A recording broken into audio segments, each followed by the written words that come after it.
Either we are picking here, or we have leapfrogged it at the top 4. The Rollers are moving up! It's Charlotte! Number 4 is Milwaukee. We're in the top 3. Number 3 goes to the Washington Wizards. Hold on, we're in the top 2. It's us and the Sonics, the 2 expansion teams. Who would have thought the number 2 pick goes to the Sonics? We have won the draft lottery. Oh my God, the Rollers had the number 1 pick. I don't believe it. 7.5% chance for a miracle, and we got it. Well, that was fun. We moved up in the draft lottery with the 6th best odds all the way to the number 1 pick. A true franchise-changing opportunity in a draft class, unlike last year, where I think the story is the top-end talent rather than the depth. The crop of prospects projected to go in the first 3 slots are a whole lot different than the guys we'd be looking at, say, picks 6, 7, 8, and below. I've been inspired after seeing the Rockets go 16-0, dominating through the course of the NBA playoffs, even without Giannis for half of those games. We know what we have to do to climb to the top of the mantle, and that's a lot. A whole lot. This team's a ways away, but getting a big stroke of luck by winning the draft lottery and getting the number 1 pick will certainly help us out. And our ethical tanking throughout the year clearly worked out, rather than shamelessly doing it like the Wizards and the Sonics. So there are 3 prospects, in my opinion, worthy at the top choice. DeMarco Jefferson, the center from Kentucky, is the projected number 1 pick by every mock draft. But he tore his Achilles earlier in the year and is not scheduled to come back until early April. At that point, the regular season will be close to over. So because of that, I'm not anticipating he's really going to play as a rookie. Those are his ratings with and now without the injury. Looks a little bit better. A dominant 7'2", 260-pound big man who is just bigger and stronger than every defender he matches up with. He's got great touch around the basket. He's got a pretty nice handle for a 7-footer. Very good rim protector, very good rebounder, very good athlete, although it is unclear what his explosiveness will look like post-Achilles injury, and that's something that we're going to have to weigh in terms of deciding whether or not he's the guy at number 1. There's Marquis Cannon, the American-born 6'7" shot-making wing who has dominated in the top Australian league, the NBL. He is slim and wiry, but he is exciting on offense, particularly from beyond the arc, whether it's off the catch, off the dribble, or on the move. He's got good feel as a playmaker. I think he's a pretty good defender. I think compared to the other top guys, though, his ceiling is a little bit more limited. I don't quite think he's got the explosiveness and athleticism that, say, Jefferson or Lando Nazario has, the 6'6", 235-pound big guard from Italy. I think he is the highest ceiling of anybody in this class when you look at the combination of size, athleticism, speed, strength, and slashing ability. He's a really good defender as well. Got to improve the outside shot, but if he does, look out. I think he could be one of the best players in the league one day.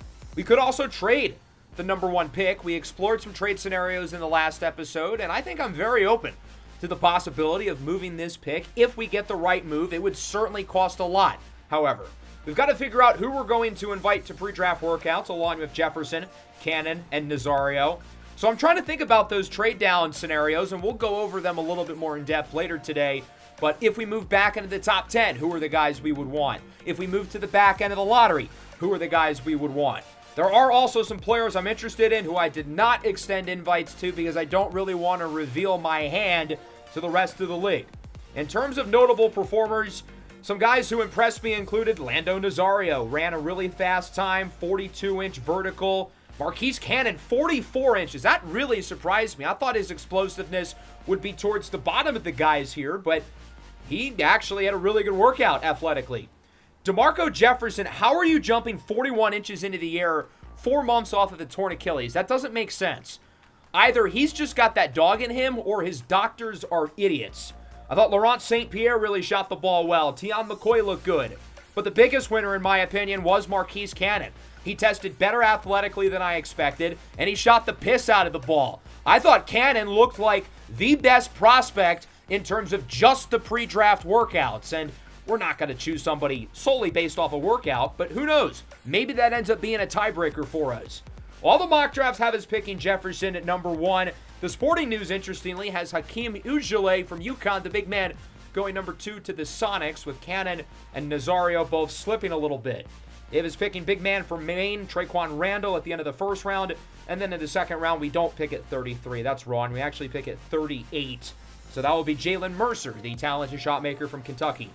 I think 2K's draft is the most reasonable, with Jefferson, Cannon, and Nazario in the top 3. I think 2K's usually end up being the most accurate. With the 32nd pick, though, at the end of the first round, and the trade we made earlier this year with the Nets, Dave is picking Reginald Horst, a raw but talented 2-guard from Australia. And then in the second round, again, Traquan Randall from Maine. NBA.com, I think, is kind of off their rocker, so it's the same top 3 as the Sporting News, with Jefferson, Ujale, and Cannon. They have Nazario all the way at 9. That is nuts. I do not see him falling past 3 or 4, let alone number 9. They have us picking Jalen Mercer from Kentucky at number 32, and Amadeus Page Jr., the talented young guard, at 38. Before we get to this draft, though, we do have some trades to talk about across the rest of the NBA, and there are some teams looking to make some big moves. I'm looking at the Memphis Grizzlies as a team who's going to tear it all down. They were the 9 seed in a loaded Western Conference, and I think they just see the writing on the wall. This core is not good enough. So that starts with Jaren Jackson, who is a very good two-way player. He can shoot the ball. He's a very, very good defender, although he has some limitations in terms of the rebounding, the playmaking, the foul troubles, and the medical issues throughout his career. But he's going to go to the Sixers for pick 15, which is Memphis' own pick, along with 31. And the big draw for the Grizzlies, a 2029 first-rounder, a swap pick from Orlando and Memphis. That originally belonged to the Grizzlies, but the Sixers got it in the Joel Embiid trade last year. The Sixers still have 6 first-rounders over the next 4 years. They still have the Sixer-Clipper swap pick in 2029. They still have the 11th pick in the first round this year. And they still have Jared McCain and VJ Edgecombe, who I've talked about as potential guys we would look at via trade if we moved the number 1 pick. Ja Morant is going to Philadelphia's rival. He will pair up with Jason Tatum on the Celtics. I think that's going to be a really fun duo going forward. They have a large rookie class with guys like Jalen Wicks, who showed some good things, although he was very inefficient. Marcus Bennett, who I think is going to be a good glue guy if he improves the three-point shot. And then they have Cameron Foster and Cameron Kampf, who are both really good outside shooters. They don't really need both. So Foster is the one who's going to go to the Grizzlies, 43% from deep this year. Moses Moody is in there as a throw-in along with pick 18. Warriors first in 2028. Dallas and Phoenix swap pick in 2029. That could be quite valuable for Memphis.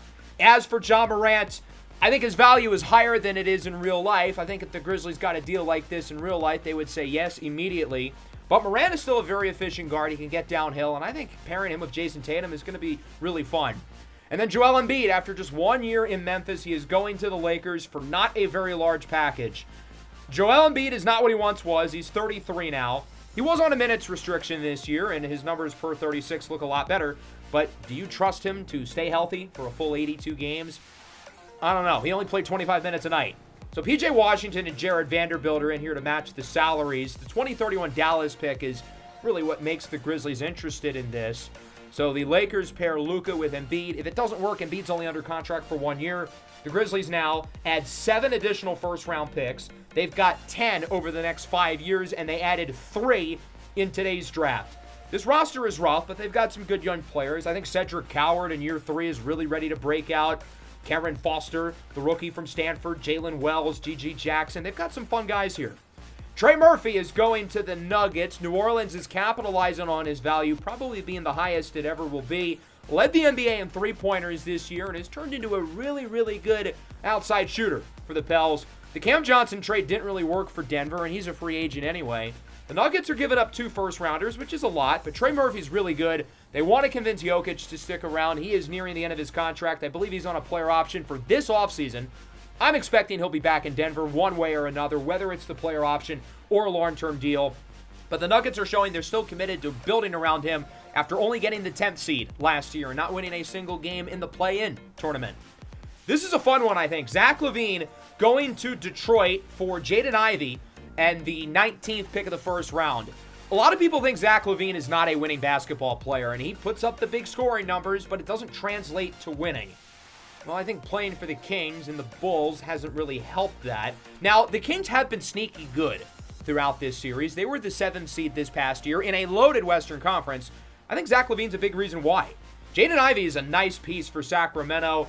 The three-point shot hasn't fallen as much as of recent, but he's become very efficient around the basket. He is coming off another broken leg, though, which is a little bit of a concern, but the Kings think he can fit really well with Tyrese Maxey, who they got last year. They want to build an extremely fast and explosive backcourt, and Zach LaVine at 32 years old has lost a step athletically. He's still a great scorer, though, and I think pairing him with Cade Cunningham is a phenomenal fit. LaVine can play on the ball. He can play off the ball. This gives a Pistons team who lost in the first round as the number 1 seed a true secondary scorer that they have been missing over the last few years, and I think this puts them right now as the favorites to make it out of the East this year. Miles Turner going to the Knicks seems like an odd landing spot, but New York is kind of in that second tier in the East. They want to break through to join Detroit, Minnesota, and Atlanta at the top. Karl Anthony Towns is a great shooter, but he's not a great defender. The idea is that they will start both Towns and Turner. You have 3 great defenders in the lineup with Turner, Mikal Bridges, and OG Anunoby, who can mask some of the defensive issues that Cat and Jalen Brunson have, and obviously those 2 guys are their best offensive players. Turner can space the floor, gives more opportunity for guys like Brunson and others, and he's a great shot blocker. Angelo Lombardi had an effective but inefficient rookie year with the Knicks. He shot the ball a little too much. Now he gets the green light in Milwaukee, who will be getting a future first-rounder in 2031, along with 3 second-rounders as well. So those are our pre-draft trades. Miles Turner to the Knicks, Zach LaVine to the Pistons, Jaden Ivey to the Kings, Trey Murphy to the Nuggets, and then the Grizzlies are selling everything.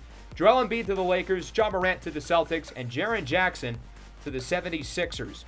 So with that, I think we're ready to go. The 2027 NBA Draft is now officially open. Who's on the clock? That's right, the Las Vegas High Rollers with the number 1 pick. It's decision time. Do we keep the pick? Do we trade the pick?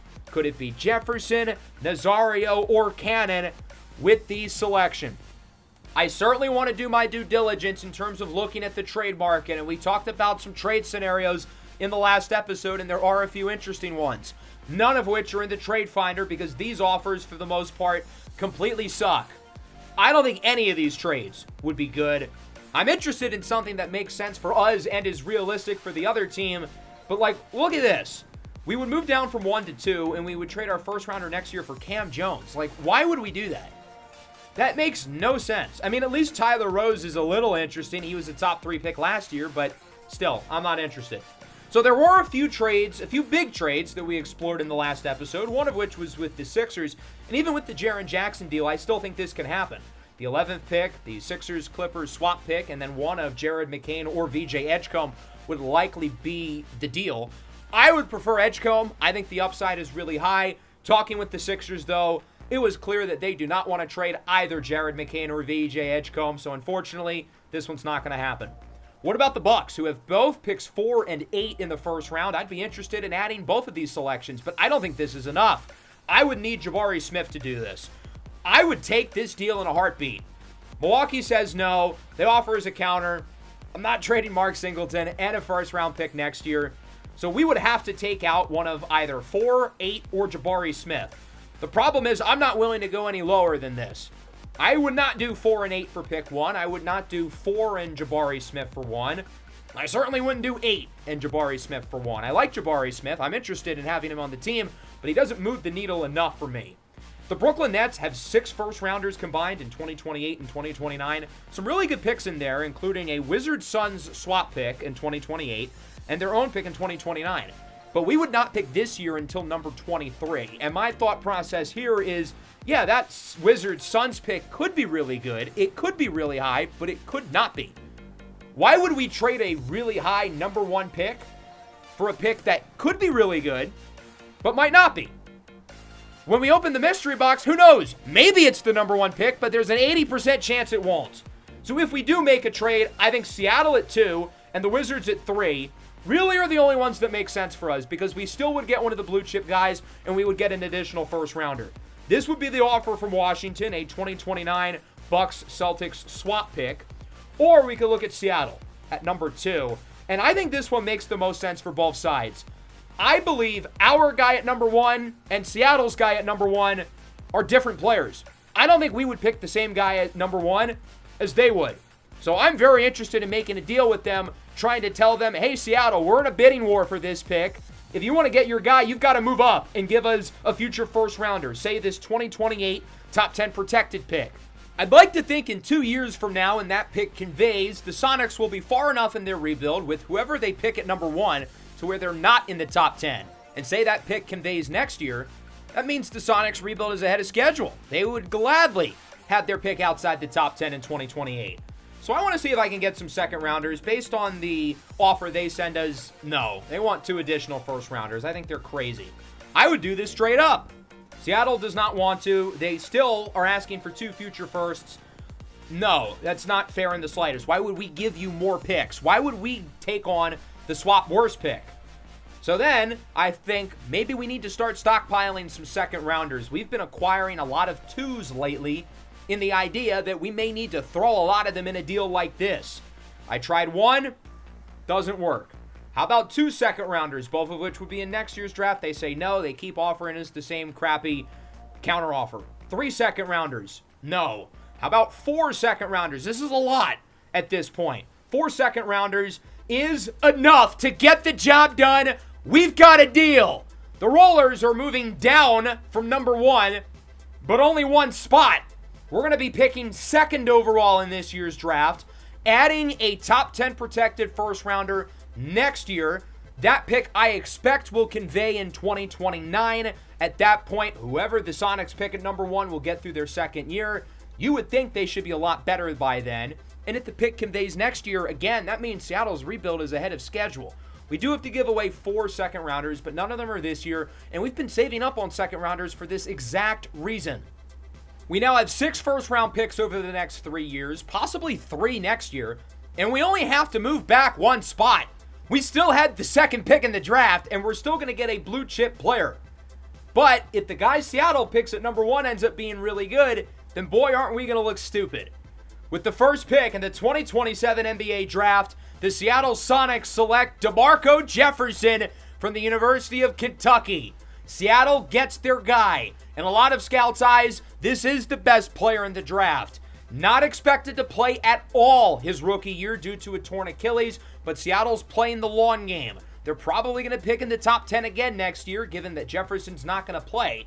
But their thought is with 2 top rookies, Jefferson and whoever they pick next year, they should be good enough to not have that high of a pick in 2028, 2029. That's when they're going to try to start winning games. When healthy, Jefferson was by far the best player in college basketball and on pace to have the most dominant freshman season since Zion Williamson. You cannot have him in one-on-one because there's nobody who can guard him. He's just too damn big and he's too damn strong. He's a phenomenal interior defender. He's a phenomenal interior offensive player. And I think there's some upside to have a little bit of an outside game in the future. Now, he's only a 72 overall to start, but that's with the injury. Without the injury, once the Sonics get him back, he is expected to be around an 82 overall. A little bit different, I must say. Jefferson is so hard to stop one-on-one. Nobody could do it in college, and I can't really think of anybody in the NBA who's going to be able to. He's going to be one of the better rim protectors in the league as soon as he steps on the floor. And I think there is potential for an outside game, even though he doesn't have it at all right now. He can handle the ball a little bit. Jump shot's not there. Maybe it develops. I don't quite think he has the foot speed to guard quicker players on the perimeter, but with some coaching, who knows? Maybe he becomes more versatile on that end of the floor. Even if he does not develop an outside game, I don't think it matters. I think he's just that good in the post. And generally, we don't see this archetype of player go this high in the draft anymore. But with DeMarco Jefferson, it doesn't matter. He's just that good. There is a real chance we just had an opportunity to pick a kid who could easily become one of the best players in the NBA one day, and instead handed him away on a silver platter to our biggest rival. Certainly a risk not to pick him when we had the chance, but we're rolling the dice. High rolling, if you will. And that puts us on the clock at number 2. Of course, we added the Sonics pick. A big reason why, obviously, I was willing to move down is because I think that pick, probably in 2029, could end up being really solid. That will be DeMarco Jefferson's rookie year, essentially, along with whoever they draft in 2028. The trades for pick 2 are very similar to the ones at number 1, similar in the sense that they all stink. The Celtics offered us Moses Moody and PJ Washington for the number 2 pick. Like, what are we doing? I'm a lot less receptive of trading the 2nd overall pick because I still want one of these top guys in this class. Again, Tyler Rose was a top 3 pick last year. That's a little interesting. But I think both Cannon and Nazario are better prospects. And I think some of the guys below them are probably a little better as well. With Cannon, we're getting a 6'7" shot maker who's dynamic from beyond the arc, can play on and off the ball, good defender. With Nazario, I think we're taking the swing on upside, a dynamic athlete, super big, super physical. Maybe we're making a surprise pick. Hakeem Ujale from UConn, Tian McCoy from UConn. Some good options for us, but I think I know which direction I'm going. With the 2nd pick in the 2027 NBA Draft, the Las Vegas High Rollers select Marquis Cannon from Miami, Florida, and the Brisbane Bullets, I said Brisbane right, by the way, in the National Basketball League in Australia. Well, folks, we've got our guy. Marquis Cannon is the number 2 pick, and we're hoping he can be the face of the franchise going forward. Like Jefferson, he is an 82 overall to start. Now, let's not get hung up on labels. Players don't necessarily play to their ratings with these draft classes, and I think the long-term potential ratings will matter a lot more than the overall. Nonetheless, though, I think we're getting a stud. Phenomenal three-point shooter, whether it's off the catch, off the dribble, on the move, you name it. Very good perimeter defender, even though he's a little bit skinny. At less than 190 pounds, I think he's got the size, length, and effort to really become a good defender once he bulks up into his frame. I think he's a good enough playmaker. He's a good enough mid-range scorer. He definitely lacks some explosiveness, which likely hurts his ceiling driving to the basket, but he is pretty efficient around the net. It's not because he's inherently a bad scorer. It's just because he's not the fastest and he doesn't jump the highest. But in our pre-draft workouts, he did. 44-inch vertical. He was one of the fastest guys there. I was in awe watching him in that workout. He looked by far like the best prospect there. I did not think he was going to test that well. I did not think he was going to shoot that well. He made a statement to us. I held him and Jefferson in a pretty even regard after we won the lottery, but seeing that workout factored in with the fact that, unlike Jefferson, he's healthy, he's ready to go, and he will be the runaway favorite for the Rookie of the Year. This is the guy who I am putting my chips in and rolling the dice on. This is the type of player who, if he develops, can change the trajectory of the franchise. Not many guys at 6'7" can shoot the ball like he does at his age. He's got long arms, a long, wiry frame. I think he can grow into his body, and the hope is that he can gain 20 to 30 pounds during the duration of his rookie contract. He might lose some explosiveness with that, but he's already not that explosive to begin with. That's not really his game.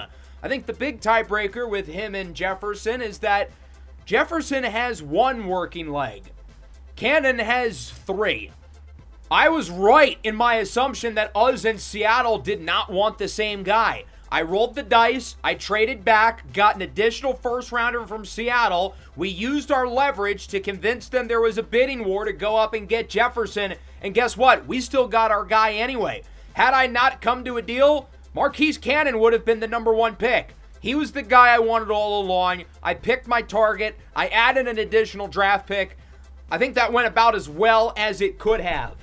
Let's follow the rest of the draft now as we continue. We certainly had the ammo to move up if we so choose. We've got 32 in the first round. We've got 4 first-rounders over the next 2 years. And it's a good group of players. We didn't make any moves last year, but maybe we find the right deal this time around. With the 3rd pick, the Washington Wizards select Lando Nazario from Italy. There was buzz that he was going to fall all the way to 9 throughout the year, even dating to the day of the draft, and I never quite understood that. I always saw this as a 3-player draft rather than 2. I don't think Nazario is as good right away as either Jefferson or Cannon, but I think the ceiling is really high. 6'6", 235 pounds. Guys as big and physical as him should not be able to run that fast and jump that high. He has a rare combination of size, speed, and strength. He is dynamic around the rim. He's a great defender. Not very polished overall, but the Wizards are taking the gamble on upside. I think he is the highest ceiling on the draft, but I think he's too much of a project compared to Marquis Cannon, who I think has a much higher floor, but also still a good ceiling. At number 4, the Milwaukee Bucks select Hakeem Ujale, the 7'1" center out of UConn. Last year, the Huskies center, Osiris Buckley, was picked towards the end of the lottery by the Heat, and he gave them big minutes in the finals. I would argue he was their best player in the finals. Ujale is a guy who I think has the long-term upside to be an offensive hub. He's got 3-level scoring upside. He's got good feel for the game as a playmaker. And while I don't think he's quite the defender that his UConn counterpart Buckley was, I don't think he's that far off either. I think he's the modern-day big man and a guy who the Bucks should be really excited about building around. There was a chance he could have gone number 2 to Seattle had Jefferson been the top pick, and we'll never know if that was smoke or if that's what Seattle was going to do, but I think Milwaukee's going to really like this kid. Tian McCoy goes to the Utah Jazz at number 5, a 22-year-old senior who fully broke out as an elite 6'9" shot maker, averaging over 22 points per game for a Texas Tech team who made it all the way to the Final Four. He is a little bit older of a prospect, and that likely dings his ceiling a little bit, but I like the shot making on this Jazz team with Romeo De La Rosa and Michael Andrews, who they drafted last year. Karthik Patel at the 5 is a great offensive player. Ace Bailey and Walter Clayton there. Now you add McCoy. There are some good offensive pieces in Utah. At number 6, the Bulls select Christopher Oliva, the second Italian player off the board. 6'9", ugly jump shot, but look, it goes in. I think his feel for the game is really, really impressive. A big reason why he's going so high. He's been projected to go in this range for a while, and I never really saw it with him, but NBA teams clearly really like him, and it's easy to see why. Versatility on defense, good shooting upside. I don't think he's ever going to be an all-star, but I think he's going to start on playoff teams. Amir Richardson at number 7 of the Hornets, a 6'11" forward who can really shoot the ball and he can really play defense. I think you're looking at a strong complementary role player who pairs nicely with Brandon Miller and the number 1 pick, Tony Moriano, who of course is not much of a floor spacer but made the all-defensive team as a rookie. I think the ceiling is a little bit limited compared to some of the other guys in the top 10, but I think given the upside that Tony Moriano, the number 1 pick from last year, has, I don't think they needed to take the big swing. I think they want to focus on building around the young guys they have and seeing what they can get from them. The Bucks at number 8 select Laurent St. Pierre, the dynamic 6'4" point guard from Syracuse. This Bucks offense is going to be fun. Box off this television. You add Hakeem Ujale from UConn, and now St. Pierre, who's one of the best playmakers in the class. He's one of the best shot makers in the class. Now, he does not play a lick of defense. He does not grab rebounds. He does not do the dirty work. But, man, he is awesome in the half-court game offensively. The Bucks just drafted 2 of the probably 3 to 5 best offensive players in the draft, and I think they're going to be a lot better on that side of the ball as soon as this year, and I think they've done a really good job since the Giannis trade. Malachi Ngema at number 9 of the Pelicans. This is a little bit higher than expected. The National Player of the Year led Gonzaga to their first ever national title. He's got great touch around the rim. I do question where the rest of his skill set projects, certainly enough so to be a top 10 pick, but this isn't entirely dissimilar to another former National Player of the Year, Zach Edey, who was looked at as a late first-rounder. Also ended up going number 9 to the Grizzlies, and then they later traded him 2 years later for Joel Embiid, but that's not really the point. I think Ngema could be a better defensive player than Edey is, 6'11", 270, big, physical kid. And then O.J. Stackhouse at number 10 to the Pacers. I'm a little bit surprised he went this early. He was really inconsistent throughout the year. The highs were high and the lows were very low. Despite that, though, he is a human highlight reel, one of the most explosive players in the class. He has absolute bunnies. And it shows here on this play with the contest, and then on the other end, the spin and the slam. I don't know what Stackhouse's role is going to be early on because he's kind of a tweener. I don't think he's going to be great offensively, especially in the half court. I think he's at his best running the floor in transition. I do think he's a pretty good perimeter defender, though, and I think that'll be valuable for an Indiana team looking to get back into the playoff picture. So we have made it through the top 10 picks. Some good players still on the board and possibly an opportunity for us to move up. We've got the ammo to do it if we want. The opportunity is available with 3 first-round picks in 2028. 76ers at number 11 select Neptune Hibbins Jr. from Penn State. Had we not jumped up in the lottery and stayed in that 7, 8, 9 range, I don't know if Hibbins would have been my target, but he's definitely a guy I would have strongly considered. Hibbins is a 6'4" athletic combo guard with a ton of bounce. He's extremely efficient around the rim, good playmaking feel, very good defender. Just has to improve the outside shot, but if he does, I think he'll be one of the best players in the class. Physically, if you look at the size and athletic profile, to me, he is a clone of VJ Edgecombe, and now the two of them are on the same roster. I think the on- and off-ball versatility that Hibbins, Edgecombe, and Jared McCain has is really valuable. But they have a bunch of guys with that skill set. Could that become a little bit repetitive for the 76ers, who clearly are focused on drafting the best player available right now and worrying about the fit later? With the 12th pick, the Atlanta Hawks select Landon Nixon from Wake Forest. This is definitely the type of guy the Hawks have been trying to build around. Of course, they traded for Jake LaRavia from us at the deadline. Nixon is a 6'9" forward with 3-level scoring upside. He's a versatile defender. He's not a very good defender, but in terms of his size and build, you're looking at a guy who you hope can guard multiple positions at a high level in the future. And I think he's a guy who could give them playoff minutes pretty early on. With the 13th pick, the Chicago Bulls select Malik Craft. Part French, part Australian. He's played in professional leagues in both countries. So you're looking at a guy who's well-traveled with a lot of experience. I still think he's a little bit rough around the edges, but he's got great touch, especially in the mid-range. I think he can add a three-point shot to his game, and he's a good rim protector at 7'1". He's not an elite athlete, though. I think he's really going to have to rely on his perimeter game offensively, but I think that's an area that will really improve for him as time goes along. Cooper Drysdale, one of the big risers of the pre-draft process, goes in the lottery. The 7-footer lands in Orlando at number 14. The Magic certainly needed to add some more size.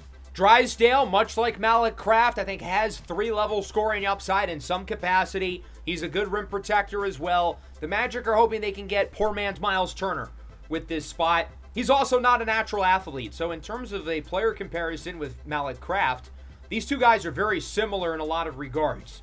At number 15, the Memphis Grizzlies are up, and I think we're going to start calling the phones, looking at a possible trade up in this area.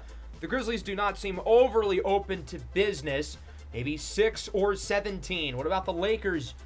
Not the worst trade. We would be adding 2 first-round picks, but I don't think that makes a ton of sense for them. Toronto at number 17, something like this could be an option. I think given that the Raptors are missing some second-rounders, we have extras, so maybe we could give them some. I think we're going to go through the next 2 picks, see what happens, and then kind of go from there. So the Grizzlies at 15 get Jeremiah Westblade from Louisville. This guy's going to give them some juice offensively. Obviously, they lost a lot with Ja Morant, but they had Westblade, who's an undersized but extremely talented on-ball player. And I think by going to the Grizzlies, he'll be able to get a lot of reps and some lumps out of the way early on a bad team, which might not be the worst thing in the world for him. An exciting shot maker, an exciting playmaker. A lot of guys, though, his size with his archetype are not good on defense, but that's not the case with Westblade. I think he's a tough, gritty defender despite the lack of size, and I think this is the type of kid I would bet on to be a good player. Malik Whiteside at number 16 to the Lakers, a 23-year-old senior. Whiteside has progressively gotten better and better throughout his college career, including the last 2 years at Syracuse. I think he's really improved as a shot maker during his time with the Orange, especially from 15 feet away. Good inside, good in the mid-range. Three-point shot isn't there yet, but it's gotten better. He's a good defender. He's got great feel as a playmaker at 6'9", and he has A-plus basketball IQ. He is the smartest kid, really grown man, I should say, in this draft. The Raptors at number 17 are up, and I think we're going to be aggressive in going up, try to make our move. I think pick 32 makes sense to be part of the deal as sort of the central point for Toronto. Obviously, they're not going to do that. I wanted to see if they would have a counteroffer. What about 3 additional seconds? They say no. They offer as a counter. I'm not particularly interested. I think if we want to make this work, we might have to give up one of our valuable future first-rounders. And although I'm a little hesitant, I think I would be willing to part with this Magic pick. We got in the CJ McCollum deal back in year 1. That pick is probably going to be between 15 and 20, and I'm not sure we're going to get a player as good as the guy I'm trading up for in the 15 to 20 range next year. So I offered that. They say no, but the counteroffer would be adding our second rounder this year, and that's it. You know what? I'm in. Let's do it. We've got a deal. The Rollers have traded up to the 17th pick of the first round, and we will be adding another young piece to join Marquis Cannon. And we keep pick 32 at the end of the first round. So now we have 3 first-rounders this year. So who are we trading up for? Two guys left who we had pre-draft workouts with. Shadrack Williams from Gonzaga, who was projected to go in the lottery by all three mock drafts. Williams is someone who can score inside, good mid-range, versatile defender, really smart kid, 19 years old, elite basketball IQ. And then Juice Jones, phenomenal role player type, really good playmaker at 6'9", basketball IQ also is super high. Jones and Williams similar in a lot of regards. So is it one of them or maybe somebody else? Geno Hunt wasn't supposed to fall this far. Maybe we like one of the other guys here projected in the teens, or maybe we go off the rails and make a surprise pick. With the 17th pick in the 2027 NBA Draft, the Las Vegas High Rollers select Noah Halliday from Sydney, Australia. He last played for the Perth Wildcats in the NBL. Double trouble from down under for the Rollers. A 6'6" guard who I think might be the best playmaker in the class. This is someone who can be the engine of an offense. I think the rest of this game is very intriguing. He's a very unique prospect. Let's turn on the tape. He's a true point guard who really only plays on the ball. He's got good size, though, at 6'6", 220 pounds. I think immediately there's a lot of similarities to Josh Giddey, minus the off-court stuff, hopefully. He fills up the stat sheet in terms of points, rebounds, assists, and stocks. I think he's pretty good at driving to the basket. He's not a great shooter yet, but he's got shooting upside. His mid-range and free throw have developed a lot. Next, hopefully, is the three-point shot. Defensively, he is a playmaker, forces a lot of turnovers. He's not great on the perimeter, though. Oddly enough, he's actually a lot better at defending bigs down low. He's really strong at 220 pounds. So even though he's a point guard on offense, I kind of see him as like an undersized power forward on defense. Here he is matched up with a 6'8" forward. Halliday's got the size, he's got the strength, he's got the arm length to really perform in this type of matchup. So he's certainly a unique prospect in terms of his versatility, but someone who I think can be the table setter on offense and a versatile multi-position defender who can surprise teams in terms of who he can guard and how good he can do it. This class is loaded with players who played in Australia this year. We had a lot of scouts down there and obviously came away with multiple guys who we liked a lot. Halliday might be a surprise pick, but I'm really high on him. He was not going to make it to 32. Shadrack Williams was tempting. I think he is really good. He goes with the very next pick to the Memphis Grizzlies, their second first-rounder of the day. I think the Grizzlies in this draft have made out really well. I think they landed two hits with Westblade and now Williams, a 6'8", 230-pound forward who was a glue guy for Gonzaga's national championship team. The kid's a winner. He knows how to make winning plays. He does the little things. Rakeem Miller, the 6'10", lanky forward from BYU, is going to the Kings. I think he's got a lot of scoring upside. He can create his own shot. He's a pretty good perimeter defender. A little rough around the edges, not the most consistent, but I like the potential. I think this is good value at 19. The Jazz picked Traquan Randall from Maine, 7 foot, 230 pounds, adding some more depth in the front court. Randall doesn't really have one elite skill, but he's pretty decent at everything. He's a good enough outside shooter. He can score somewhat around the rim. He's an okay defender. I wish he had that one great skill. I think that might limit his ceiling, but he's very well-rounded. At 21, the Kings get Geno Hunt. I'm surprised he fell this far. A dynamic scorer who I think will be a perfect sixth man of the year type guy for a while in this league, and I think Sacramento's a good fit. Playing behind Tyrese Maxey and Jaden Ivey, he's a great change of pace. He plays at a little bit slower of a rate, but he's a phenomenal shot maker, especially from three. Yuki Saito from Japan at number 22, a really fun offensive player. Now, he was not the most efficient shooting the ball this year at OTE. He's also not a great defender, but really high upside. The Blazers tapped into the Chinese market with Jan Hansen and now the Japanese market with Saito. Alfonso Alexa to the Nets at 23. This is an absolute steal. He is a 77 overall. He will be one of their best players right away. The Nets are probably going to tank somewhat over the next couple of years, but they're getting a guy in Alexa who they think can complement their hopeful young stars of the future. One of the best shooters in this class, especially on the move off of screens. Caden Zach at number 24 to the Spurs. I worry this could end up being a great pick for San Antonio. Inconsistent scorer with a lot of flashes. Pretty good feel as a playmaker, good defender, solid athlete at 6'5", 220. He's got good size. I think this could end up being a really nice pick for them. Xander Creed, another Australian player to the Warriors. He's a little bit older at 22, but I think that's what Golden State wants here. They're not looking for projects. They have 1 year with Steph Curry, one final run for the title. They need guys who can play right away. Creed is efficient inside. I think he's great in the pick and roll. Good enough defender. I like that pick a lot. He'll be able to contribute immediately. Emerick Salis to the Hornets at number 26. He's not quite like his father. He's not the shot maker that Antoine is. He's more of a true point guard. He's a better playmaker and passer than his dad was. So differing skill set than Antoine. Went 3 picks later than Antoine. The Suns get Albert Barcelo at number 27 from Spain. Really good scorer from within 15 feet. Really impressive athlete. He's got bunnies. I said it in the prospect profile last episode. I think he will be in the dunk contest next year. He can absolutely jump out of the gym. Juice Jones to the Thunder. What a freaking pick at 28. He is perfect for a contending team. Elite feel, elite passer, versatile defender. I literally said it in the draft preview that it's a crime he's projected to go in the second round. And some contender is going to pick him in at the end of the first round, and he's going to get big minutes immediately. It's perplexing to me that he's projected to go in the second round, and I think some contender at the end of the first round is going to snag him up. I mean, come on, that's literally the contender of all contenders. Granted, they've won 0 playoff series over the last 2 years. Jalen Mercer to Detroit at number 29. He's a good defender. I think there is some scoring upside with him.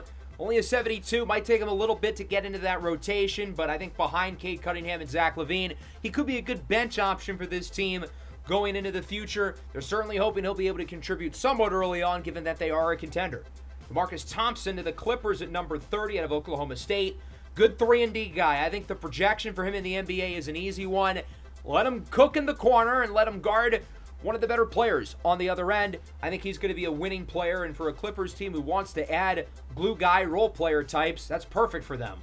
Rizzo Shallow at number 31 to the Memphis Grizzlies, a 7'1" big man from the rival, Oklahoma. Intriguing 3-level scorer. Not a great defender off the bat, but I like what he provides offensively. And again, the Grizzlies are not going to be very good this year, so you'll be able to play him a lot, let him go through his lumps, and see what you got going forward. So we are on the clock at number 32. We got this pick at the trade deadline from the Nets. I put it in the trade finder, and there are oddly some really good deals here. Like, some of these trades are too good. Like, we're not getting 2 first-round picks from the Clippers, who are probably going to be bad in the early 2030s, for the last pick in the first round. We're not going to get Traquan Randall, who was selected 10 picks ago. Some of these trade offers are unironically better than the deals we got for 1 and 2. So I don't think I'm going to take these because they're all, for the most part, kind of unrealistic. But I do sort of want to trade back. I want to recoup on some of the second-rounders that we lost. We've traded away a total of 5 today with our 2 trades. Even though by moving out of the first round into the second round, we would be losing a year on the rookie scale contract, I would like to add some seconds. So we ended up making a trade with the Wizards. We're only moving back, I think, 6 spots. So we had the 5th pick in the second round, and we add a second-rounder next year, swap worst, with the Wizards and the Lakers. So Washington moves up here at the end of the first round. They also had the first pick of the second round since they had the worst record in the league. So back-to-back picks here for the Wizards. They select Junya Nanasa from LSU, the native of Japan, with the final selection of the first round. A high upside forward who can score around the rim. Good perimeter defender. I think he's versatile defensively. 6'8", 210, good size, decent enough athleticism. Curious to see how he fits in the long-term plans for Washington. So that will wrap up the first round. That was certainly interesting. DeMarco Jefferson goes number 1, but not to the Rollers. He ends up in Seattle. We move back 1 spot. We pick Marquis Cannon, who's just as good. 82 overall, but unlike Jefferson, he's actually healthy. There's not a short or long-term injury concern, and he's going to play this year. We then moved up to the 17th pick, selecting Noah Halliday, the talented 6'6" point guard from Australia, who I hope can be the long-term point guard of the future. We gave up a lot. That Magic pick in 2028 could end up being really good, and then we traded out of number 32. We only moved back a few spots. We entered the day with pick 6 in the second round. We had to use that to get Halliday, but now we had the 5th pick in the second round. So it's basically as if we traded the Magic pick and number 32 for the 17th pick, Noah Halliday. I think that's pretty fair. Dean Ronald goes to the Wizards from Southwest Oklahoma State. True glue guy. I think he's going to be a fun player. Cedric Noel to the Sonics, dynamic scoring guard. A.J. Gothis, sharpshooter from Ohio State. He's a guy I definitely would have considered here. And then Amadeus Page Jr., the talented guard from Oklahoma State, to the Grizzlies. So we're on the clock here with the 37th pick overall. Gothis was a guy I really had my eye on. Now, there are still a few other guys I like, which is part of the reason why I was comfortable with trading down. With the 37th pick in the 2027 NBA Draft, the Las Vegas High Rollers select Messiah Ritchie from Virginia Tech. Go Hokies! I only drafted one Virginia Tech player in the Browns draft, so I kind of had to make up for it here. Ritchie's a 73 overall, which is really good for the second round. Very raw on offense. He's got a lot of work to do, but I like the defensive profile. I like the athletic profile. 6'9", 240. He has already got a grown man's body, and I kind of see an early role for him being an undersized 5. I certainly wish he was a little taller than 6'9", but he's a good interior defender. He's a good rim protector. He can guard multiple positions. He's a good rebounder, and I think he moves really well at his size. He's not a great perimeter defender yet, but I do believe that he can guard smaller defenders in due time. I think he's got the foot speed for it. It's just more so about the consistency. Offensively, he's okay around the basket. That's really the only spot he's effective. I think he'll be a good lob threat early on in the pick and roll because he's a good athlete and he can jump high.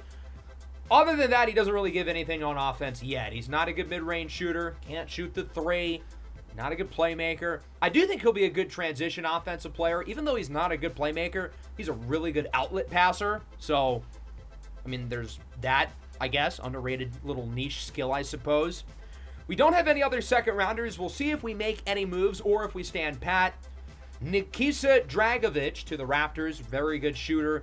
Amadou Abdoulaye from Washington to the Pistons. Another good piece of backcourt depth. Yolo Fro was supposed to go in the first round. The league clearly a little bit lower on him. He ends up in the second to the Wizards.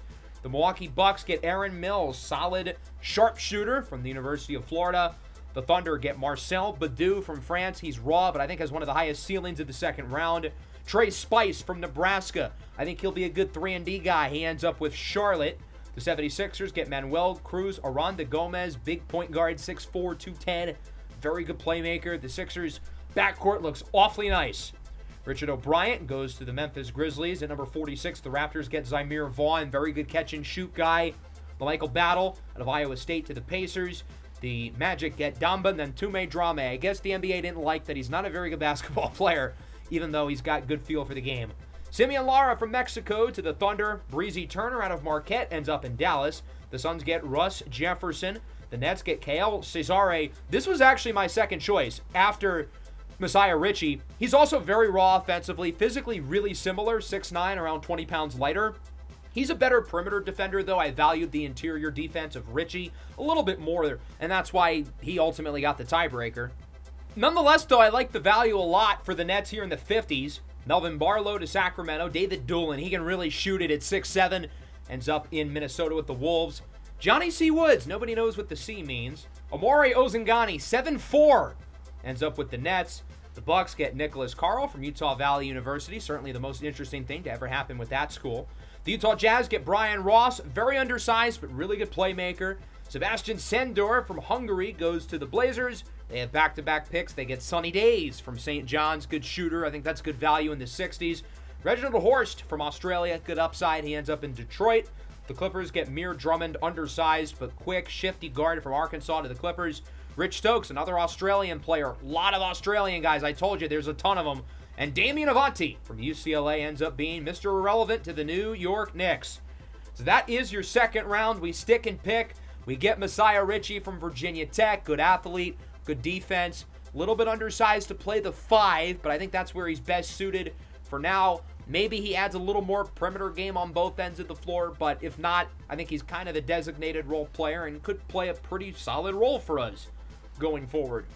So there is your 2027 NBA draft. That certainly was interesting. We went into the day with the number 1 pick. We left the day with 2 and 17, along with an additional first rounder in 2028 from the Sonics. But I think we made out well. Marquis Cannon, Noah Halliday, and Messiah Ritchie are 3 guys I'm excited to work with and build around going forward, and I hope that these 3 guys can all be pieces of the future. In terms of some other notable drafts, I really like Tion McCoy in Utah. I thought the Kings made out really well. They had Jaden Ivey, Miller, and Hunt were both good picks in the first round, in my opinion. I'm excited to see what Miles Turner does with New York. Malik Whiteside, I think, is going to be an all-rookie first-team contender with the Lakers. Moving down the board a little bit further, I thought the Nets made out really well. Alfonso Alexa and K.L. Cesare may have been the two biggest steals of their respective rounds. A.J. Gothis, my hot take is I think he'll be the best player that the Pacers drafted. Really good shooter. I think he's got good defensive upside, a little bit of playmaking in there. I thought the Raptors made out pretty solid with both of their second-round picks. After wheeling and dealing with us, they had a first-rounder next year. The Sonics, with the move of the day, they go up and get DeMarco Jefferson. It's bold. We'll see if it pays off. If it does, then they could end up being big winners of this draft class. Speaking of big winners, how did the Thunder get Juice Jones at number 28? That is just not fair. That was without a doubt one of the best picks of the day, and I thought both of their picks in the second round were really good as well. So OKC killed it this draft. I really like Xander Creed in Golden State. He's a guy who's going to be able to give him big minutes right away. Lando Nazario in Washington. I think Dean Ronald at the start of the second round is going to be a steal. Neptune Hibbins to the Sixers, really high upside. I like that pick. I thought the Bucks did great. St. Pierre and Ujale in the top 10. The Bulls with 2 lottery picks, getting Kraft and Oliva. I think both of those guys will complement each other's skill sets really well. The Grizzlies with 3 first-rounders. I'm especially excited about Westblade and Williams. And even Rizzo Shallow, I think, will be pretty solid there as well. And that brings us back to the High Rollers.